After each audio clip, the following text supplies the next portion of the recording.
A Utah mother poisoned her husband with a lethal dose of fentanyl, collected millions in life insurance, and then had the audacity to publish a children's book about coping with loss. But one detail she couldn't control would unravel everything. The jury took less time to convict her than most people spend watching Netflix. Welcome to Court Decoded. Today we cover the case of Kouri Richins, a wife, mother, and author whose carefully constructed facade crumbled under the weight of overwhelming evidence. From the outside, Kouri and Eric Richins appeared to have it all. Living in the scenic mountains of Summit County, Utah, the couple had built what seemed like a picture-perfect life. Eric was a successful businessman with interests in construction and real estate. Kouri presented herself as a devoted mother to their 3 young sons. Their social media painted a portrait of family vacations, holiday celebrations, and domestic bliss.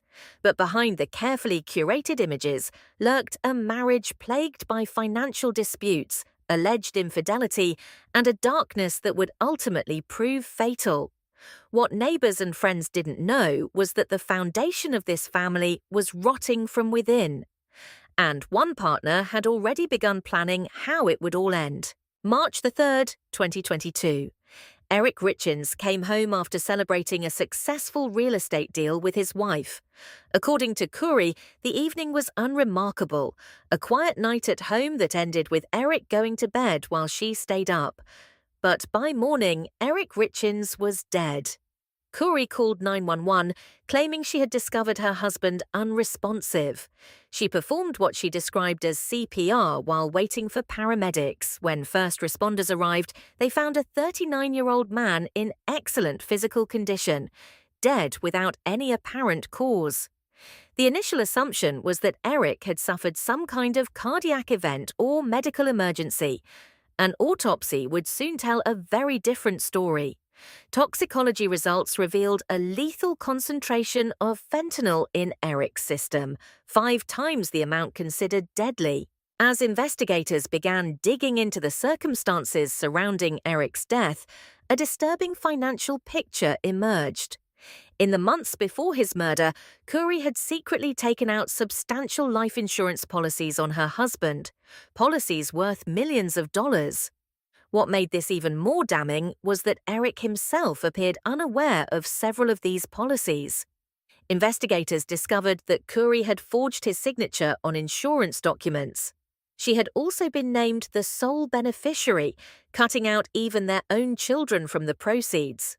But the financial motive went deeper. The couple had been engaged in bitter disputes over assets and property. Eric had reportedly grown suspicious of his wife's handling of their finances and had begun taking steps to protect his assets. Those steps would never be completed.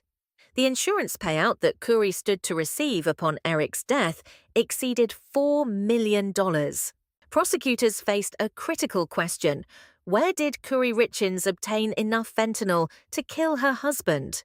The answer came through meticulous digital forensics and witness testimony that would prove devastating at trial. Evidence revealed that Kouri had been searching for and acquiring fentanyl in the weeks and months before Eric's death. She had allegedly obtained the drugs through contacts, using various methods to acquire the synthetic opioid that is 50 to 100 times more potent than morphine. Text messages recovered from her devices showed conversations that prosecutors argued demonstrated her intent and planning. Even more chilling, evidence suggested this may not have been Kouri's first attempt on her husband's life. Prosecutors presented evidence that Eric had experienced previous mysterious episodes of illness, occasions where he had unknowingly consumed substances that left him incapacitated. Each time, Kouri had been present. Each time, Eric had recovered. Until March 2022. What Kouri Richins did next would become one of the most shocking details of an already disturbing case.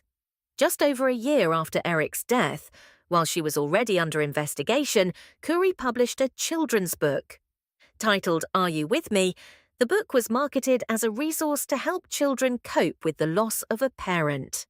Kouri appeared on local television to promote the book, presenting herself as a grieving widow trying to help her sons and other children process their grief. She spoke about the pain of loss, the difficulty of explaining death to young children, and the importance of keeping a loved one's memory alive. Prosecutors would later argue this was all part of an elaborate performance, a calculated attempt to shape public perception and establish herself as a sympathetic figure. The book's publication occurred just months before Kouri's arrest. When the trial began, prosecutors presented a methodically constructed case that left little room for doubt. The evidence was overwhelming in both its scope and its detail. Digital forensics revealed Kouri's internet searches related to fentanyl, its effects, and lethal dosages. Phone records and text messages traced her communications with individuals allegedly connected to the drug's procurement. Financial documents exposed the insurance fraud and the millions at stake. Witness testimony painted a picture of a deteriorating marriage and a husband who had grown increasingly wary of his wife. Multiple witnesses described Eric's suspicions that something was wrong, that Kouri was hiding things from him. Some testified about his previous mysterious illnesses. Medical examiners explained that the fentanyl concentration in Eric's system was incompatible with any accidental exposure.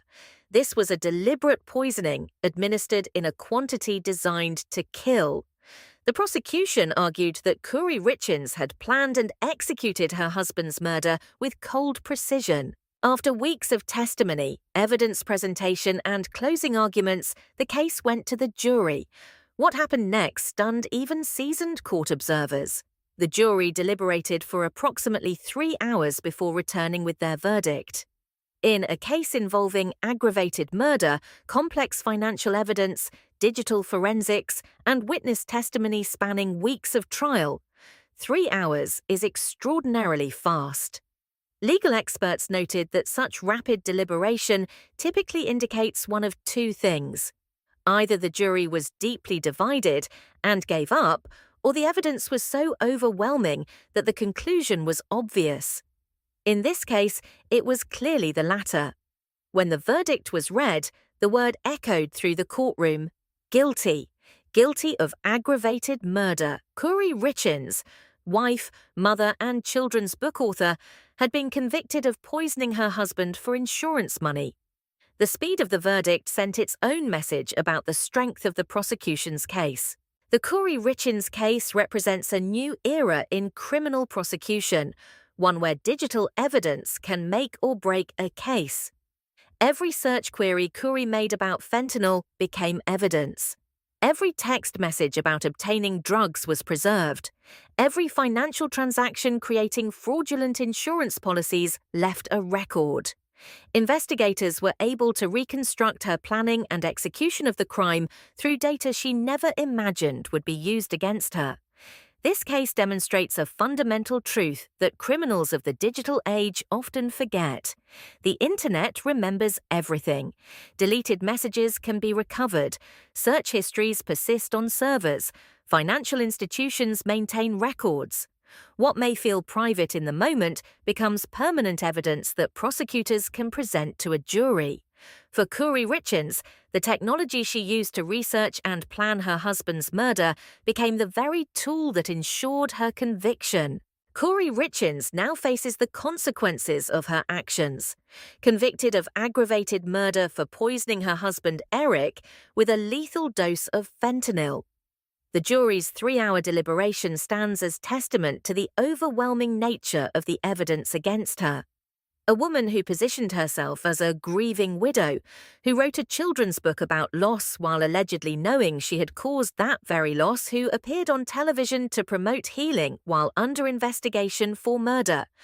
Her carefully constructed narrative collapsed under the weight of digital evidence, financial records, and testimony that exposed the truth. For Eric Richins, justice came too late.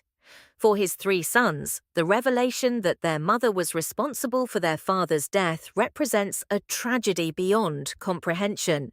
The case serves as a stark reminder that in the pursuit of greed, some will cross lines that can never be uncrossed. If you found this case fascinating, hit subscribe and the notification bell to catch our next deep dive into the legal cases that matter. Justice may be complex, but understanding it doesn't have to be.